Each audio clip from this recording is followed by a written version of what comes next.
kalimat yang sempurna la ilaha illallah. Itu, tetapi kalimat yang sempurna ya itu merujuk kepada illallah atau Allah. Apa artinya la ilah? Terus kemudian tidak nyampe Allahnya kan? Atau la, itu sangat berbahaya sekali. Itu makanya kita mengikuti yang dalam. Karena yang di dalam ini hanya zikirnya Allah, Allah, Allah. Itulah zikir yang berkekalan, zikir yang tanpa digerakkan lisan kita, tidak zikir yang tanpa harus kita dengan lisan, tanpa dengan suara. Itulah zikirnya batin, itulah zikirnya Allah. Pendek sekali. Karena ini zikir syariat, la ilaha illallah syariat.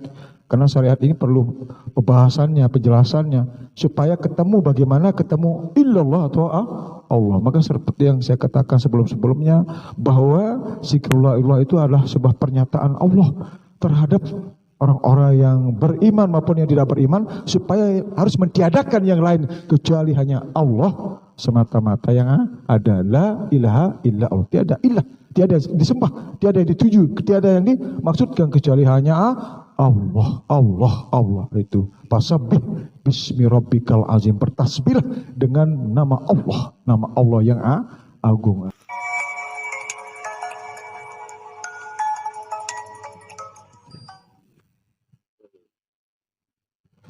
Assalamualaikum warahmatullahi wabarakatuh. Alhamdulillah rabbil alamin. Wassalatu wassalamu ala nabil huda wal hikmah wa khataman nabiyyin wa imamul mursyidin sayyidina maulana Muhammadin wa ala alihi wa sahbihi ajma'in. Amma ba'du. Puji dan syukur terlebih dahulu sama-sama kita panjatkan atas limpah rahmat, taufik, hidayah serta inayahnya kepada kita, sehingga pada kesempatan yang berbahagia, yang mulia, yang berkah, yang sangat agung ini kita dapat berkumpul kembali di majelis zikir, majelis perguruan Thariqah Kakang Sabandi, dalam rangka kita zikir kepada Allah dan dalam rangka kita mendekatkan diri kita kepadanya. Tentu kita berharap moga-moga segala amal ibadah kita ini senantiasa mendapatkan rahmat dan ridhonya. Amin. Amin ya rabbal alamin. Salawat dan salam kepada junjungan alam, junjungan Nabi besar Muhammad sallallahu alaihi wasallam. Allahumma salli ala sayyidina Muhammad wa ala alihi. Atas bimbingannya, petunjuknya, serta syafaatnya yang kita selalu berharap. Moga-moga kita dapat mentaatinya secara zahir dan batin. Amin ya rabbal alamin. Kepada bapak-bapak pembina, bapak-bapak pengurus perguruan, bapak pengurus yayasan, singkatnya kepada bapak-bapak, ibu-ibu, para hadirin dan hadirat jemaah perguruan Thariqah Kakang Sabandi rahimakumullah. Alhamdulillah wa syukurillah wa nikmat Allah, la haula wa la quwata illa billah. Bahwasanya kita tidak henti-hentinya selalu menyerukan, menghimbau, mengingatkan kepada kita semua untuk selalu perbanyak zikir dan zikir dan zikir, kapan dan di mana saja. Karena salah satu amaliyah dan yang paling membawa kita terasa dekat, terasa nikmat, terasa kita membawa ketenangan di dalam kehari-hariannya, sehari-harinya adalah melalui zikir. Zikir adalah pengamalan puncak, amalan yang tidak berubah, tidak dirubah oleh waktu dan tempat, kapan dan di mana saja, selalu ada selama kita mengimani, mengamalkannya. Abdalul iman wal mar'i, seutama iman seseorang adalah abdul iman. Ya'lamu haitsukana, dia mengetahui, dia berserta dengan Allah kapan dan di mana dengan ada. Dengan merasa bahwa Allah itu ada dan dirasakan, kita selalu diawasi, dilihat, maka kita selalu menjadi perhatian kita supaya tidak lengah di situ, tidak alfa, adalah dengan melazimkan zikir. Karena zikir inilah adalah salah satu cara kita untuk ingat kepada Allah, untuk dekat kepada Allah, untuk kita bisa sambung ke Allah, untuk bisa kita sampai. Karena perjalanan ingat ini sulit ya, tidak gampang semudah yang kita bahasakan. Kalau kita menyebut ya semua orang bisa menyebut Allah, Allah atau ilallah. Tapi ingat nih godaannya besar. Godaannya, halangannya, rintangan dan sebagainya. Karena harus beberapa hal yang harus kita tinggalkan. Pikiran kita, pendengaran kita, keinginan-keinginan yang lainnya. Karena dia tidak boleh ada di dalamnya kecuali hanya dia semata-mata.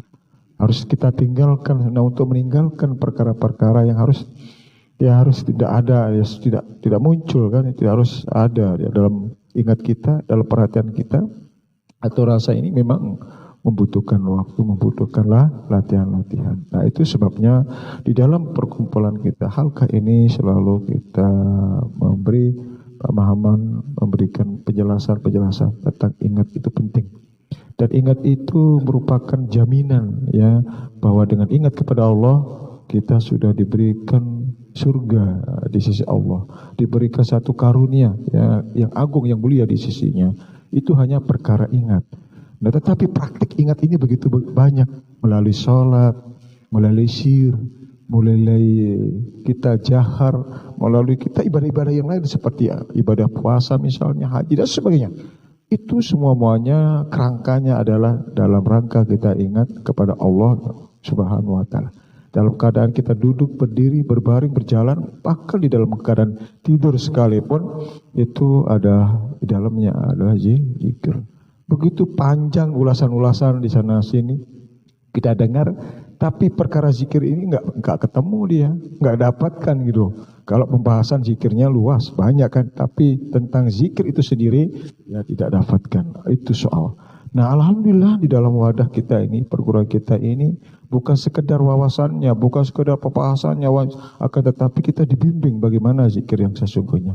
Sebagaimana Allah ingatkan, zikirlah sebagaimana kamu ditujukan. Karena sebelum kamu ditujukan maka kamu termasuk orang-orang yang sesat. Artinya kita nggak paham tentang seperti apa zikir yang sesungguhnya. Dan inilah sesuatu kekuatan kita. Inilah menjadi amalan khusus kita. Dan inilah menjadi kemenangan kita di dunia. Lebih-lebih di ya. Dengan zikir ini Allah akan memperluas kehidupan kita nanti. Diberikan pencahayaan, diberikan sebuah kenikmatan, di sebuah semuanya itu kita peroleh, kita raih dari zikir, bukan dengan yang lainnya. Apapun peramalan ibadah kita, mau pun sedekah, harus ada di situ di dalamnya zikir. Maka orang bersedekah ingatkan saya, ingatkan, doakan saya. Apa artinya kan kembali ke zikir. Kemudian orang-orang yang melakukan ibadah haji nanti doakan saya, ingatkan situ di situ, mohonkan kau kan. Kembali itu juga zikir, enggak ada yang jauh-jauh sebenarnya.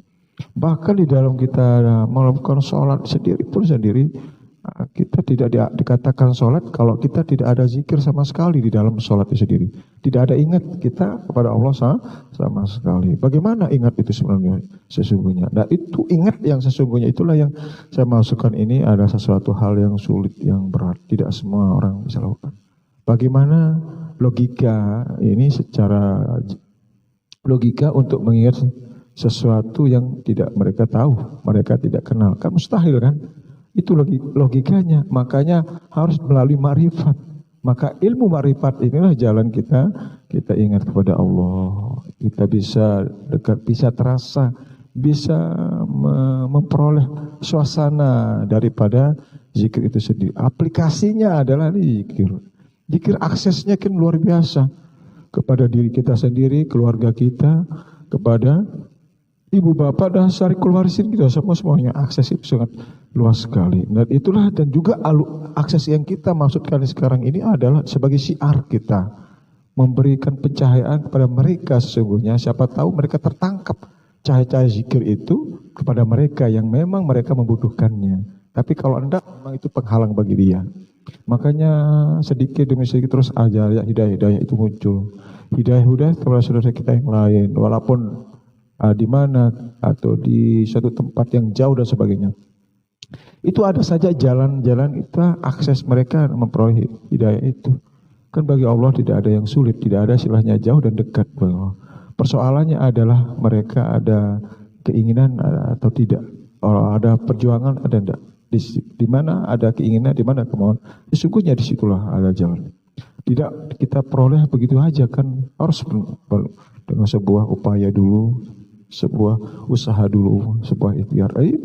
Itu soalnya kan gitu. Sehingga Allah memberikan satu sinyal buat mereka.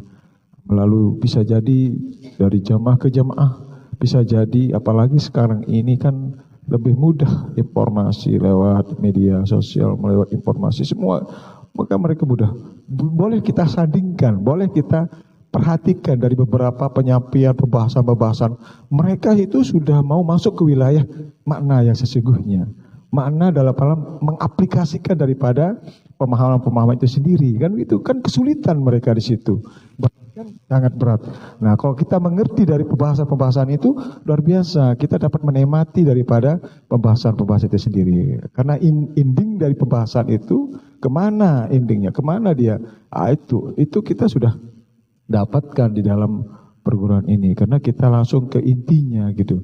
Sebagaimana kemarin kita bertemu di beberapa jamaah-jamaah kita yang di Surabaya, terlebih-lebih ada seorang guru thariqah di sini, yang secara pengalaman thariqahnya beberapa thariqah mereka sudah ikuti, masuki, dan mereka juga sebagai guru thariqah sendiri. Bayangkan enggak, begitu banyak thariqah-thariqah yang mereka sudah dia lampaui.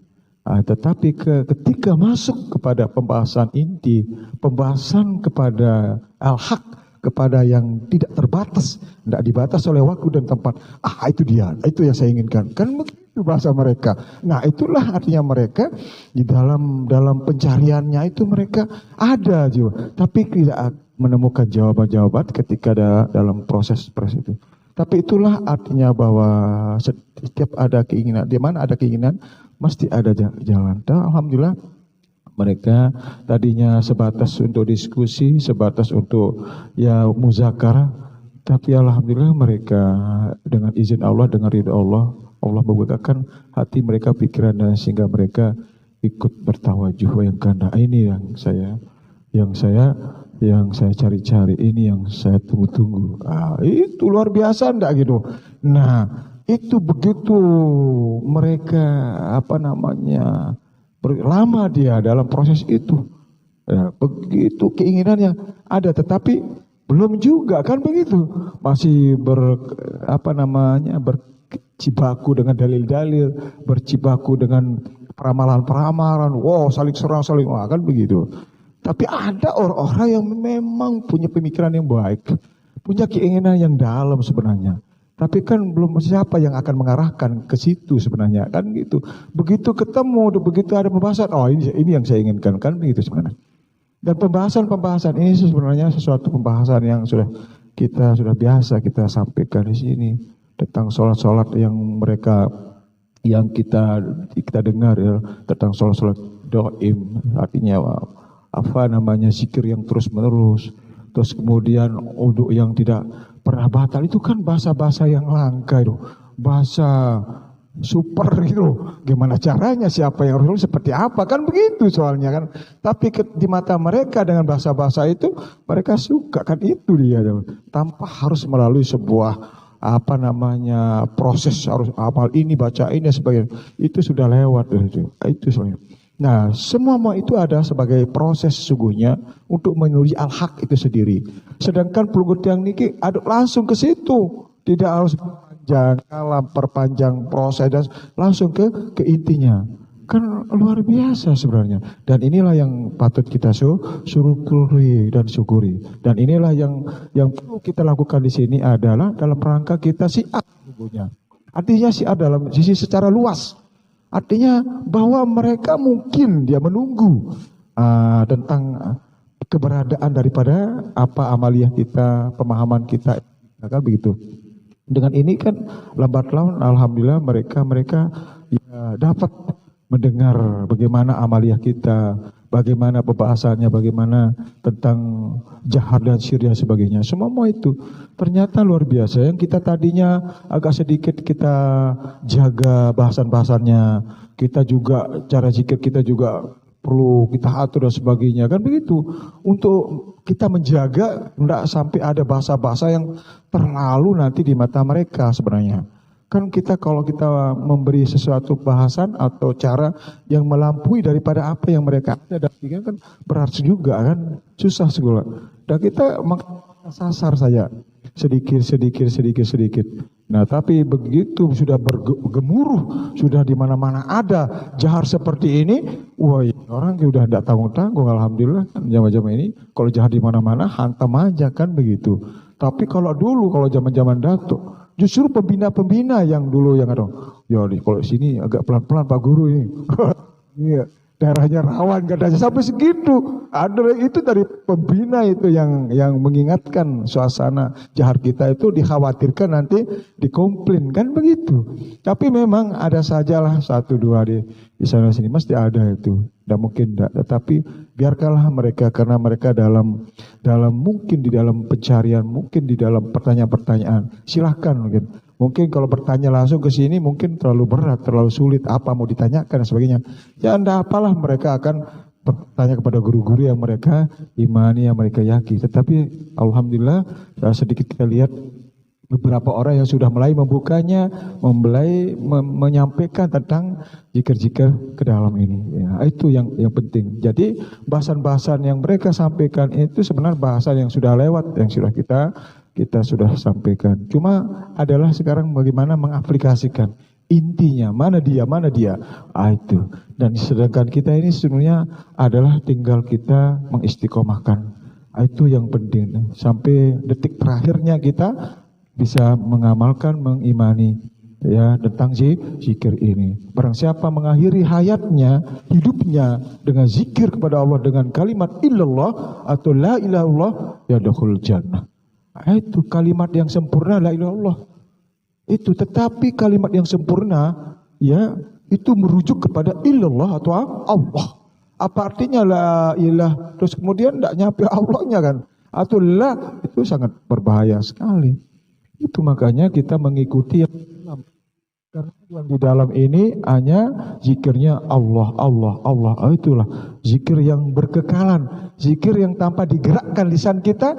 Tidak zikir yang tanpa harus kita dengan lisan, tanpa dengan suara. Itulah zikirnya batin, itulah zikirnya Allah. Pendek sekali. Karena ini zikir syariat, la ilaha illallah syariat.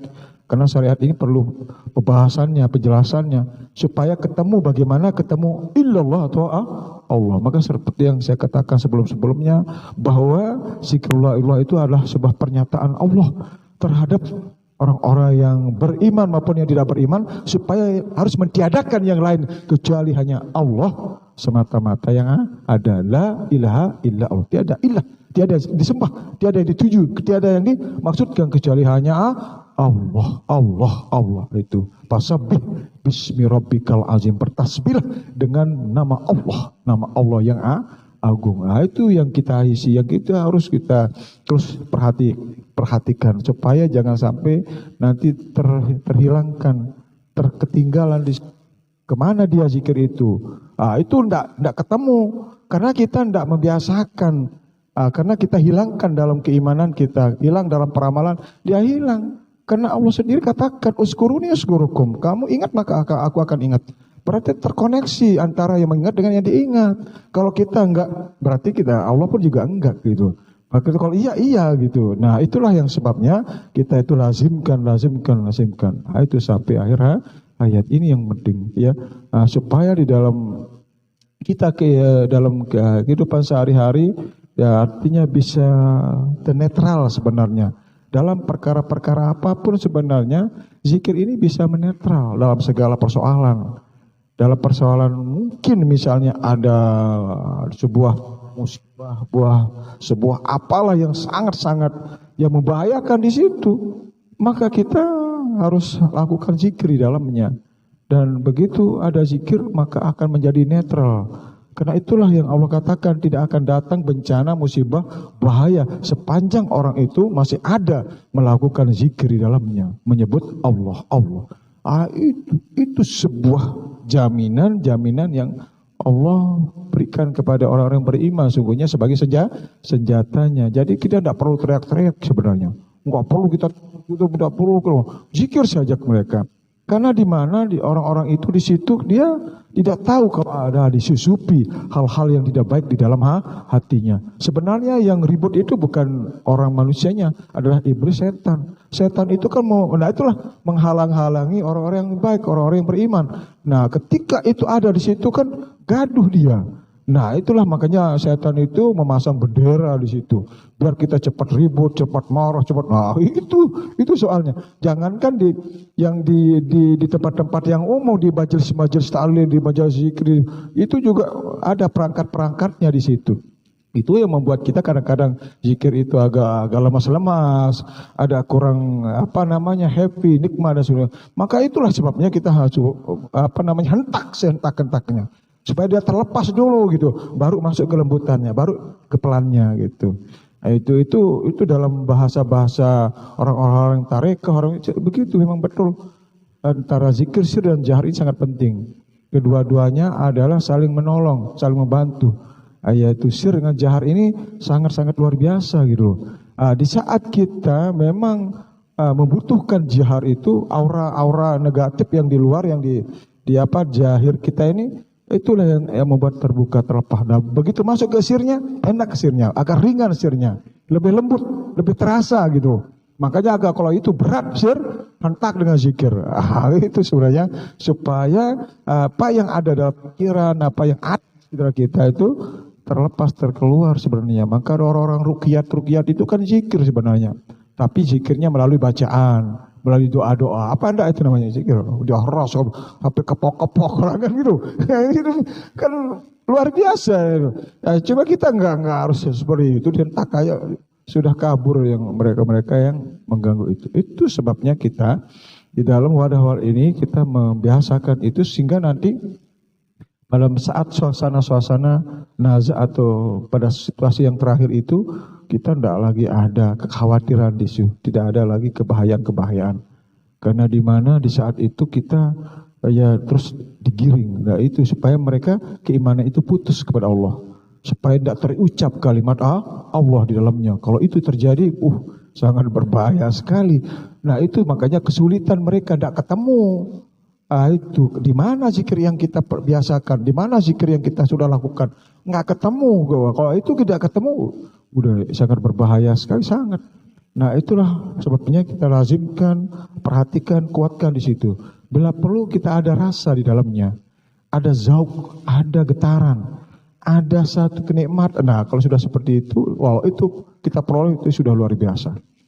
Itulah yang akan menjadi bekas, itu akan menjadi kekuatan yang sangat super sebenarnya. Dan itu kalau energinya dikirim, sangat. Itulah zikir itu ketika disyafaat kepada ruh, ibu, bapak, syarikul warisin, kepada keluarga, itu yang sesungguhnya mereka sampai. Nah, itu energi yang dahsyat itu kan milik Allah, dari Allah. Kalau kita, mana, nggak mungkin kan begitu. Itu yang sesungguhnya yang memang Allah bagi buat orang-orang beriman di situ, letakkan. Maka apa yang ada dalam diri kamu, kenapa kamu tidak memperhatikan, tidak dipakai? Itu sesuatu yang sangat luar biasa. Anggaplah kalau kita bicara tentang bom, bicara nuklir, apa lebih dahsyat dia? Sangat. Sapi-sapi kita katakan denara, anjing pak, bandingan tidak ada bandingannya. Kan begitu sebenarnya. Kalau bisa enggak bom nuklir ini setan dia bisa dihancurkan? Tidak mungkin, tidak bisa. Itu perkara yang dihancurkan ada hal-hal yang material, yang nyata. Kalau hal-hal yang sembunyi mana bisa? Tapi kalau itu, luar biasa sebenarnya. Kan mana lebih dahsyat kalau kita bahas. Kalau kita bahas tentang kedahsyatannya kan luar biasa. Kalau itu makanya kita tidak punya, wajib kita akan tergiring ya. Wajib kita tidak akan mampu melawannya. Kan mereka kekuatannya super juga kan. Tetapi dilawan dengan yang maha super, luar biasa. Tidak mungkin dia bisa dia seperti itulah sebuah perumpamaan. Nah, itulah sebabnya kita di sini tidak boleh ada hal-hal yang lain yang masuk dulu dalam pikiran kita, dalam keimanan kita, dalam musyahadah kita. Hanya benar-benar dia semata-mata. Hilangkan yang lain-lain itu. Wa ghazluhu akluhu amalu rasa. Tinggalkan gitu. Kita masuk kepada nuansa yang sepi, yang sunyi.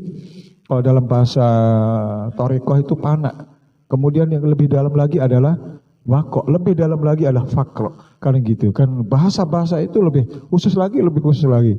Nah, nantilah kita akan seperti apa? Pana itu seperti apa? Waqo dan sebagainya. Dan itulah akan kita peroleh dalam keilmuan-keilmuan yang kita pelajari di dalam wadah Quran ini. Nah, itulah guna kita belajar di sini supaya mencapai hal itu. Nah, bukan lagi melalui sebuah pikiran, bukan lagi kekuatan tenaga, bukan lagi biasanya kekuatan intelektual kita enggak. Itu tidak berlaku. Itu hanya sebagai bahasa untuk memahami, untuk menjelaskan. Bukan itu jalan untuk menuju kepada liqa Rabbih. Tidak mungkin bisa sampai dengan siapapun dia. Oleh sebab itu mereka mencari itu melalui spiritual, melalui perjalanan, melalui sebuah pengalaman dan sebagainya. Tapi walaupun demikian, tetap mereka kesulitan dan sangat-sangat mereka sulit. Belum tentu dia mengerti, paham apa yang dimaksudkan dari apa yang mereka temukan, yang mereka alami. Terus bagaimana mendudukannya itu? Oh, berat. Mungkin kesulitan juga. Nah, itulah membuat mereka error, blank. Mereka terbelokkan. Itu makanya banyak orang disangsikan keberadaannya, orang-orang yang belajar tarekat hakikat. Itu orang yang belajar tanpa guru, melalui mencoba sendiri dan sebagainya. Itu bahaya sekali. Dia khawatirkan gitu ya. Nah, itu sebabnya kita hindari. Ikuti dulu daripada apa yang kita ditunjukkan, dibimbing. Ikuti aja dulu. Walaupun misalnya dapat ini jangan. Tidak semua kita jadikan sebuah rujukan. Tidak semua kita ambil. Karena itu bisa jadi adalah semacam tantangan atau sebuah pemikiran yang harus kita pahami. Itu sebenarnya. Dari pengalaman-pengalaman kita ambil kemana, maksudnya apa yang dimaksudkan di situ. Nah, itulah pentingnya kita sampaikan, kita laporkan. Supaya jangan kita memahami sendiri.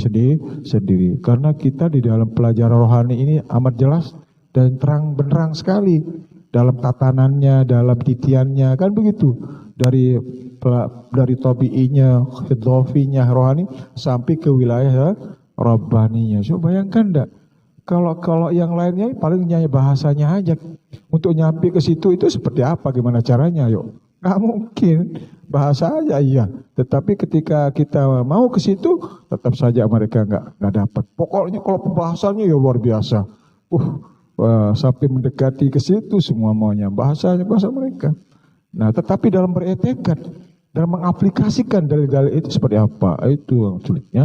Dan inilah yang patut kita syukuri dan kita syukuri. Mudah-mudahan ini ya dapat kita selalu amalkan, kita imani sampai akhir hayat kita, sehingga memperoleh suatu kerahmatan, keridhaan di sisi Allah. Ya, dan sehingga kita dimudahkan dari segala perkara-perkara, baik perkara-perkara dunia, lebih-lebih di akhirat. Itulah merupakan bukti Allah telah memberikan satu kemudahan bagi mereka orang yang beriman dan orang-orang yang selalu bertakwa kepada Allah. Man yattaqillah yaj'al lahu makhrajan wa yarzuqhu min haitsu la yahtasib. Rezeki dunia dan rezeki akhirat itu Allah mudahkan bagi orang-orang yang bertakwa. Demikian penjelasan-penjelasan yang singkat ini. Mudah-mudahan penjelasan ini dapat bermanfaat bagi kita semua. Kurang lebihnya mohon maaf. Wabillahi taufiq wal hidayah. Wassalamualaikum.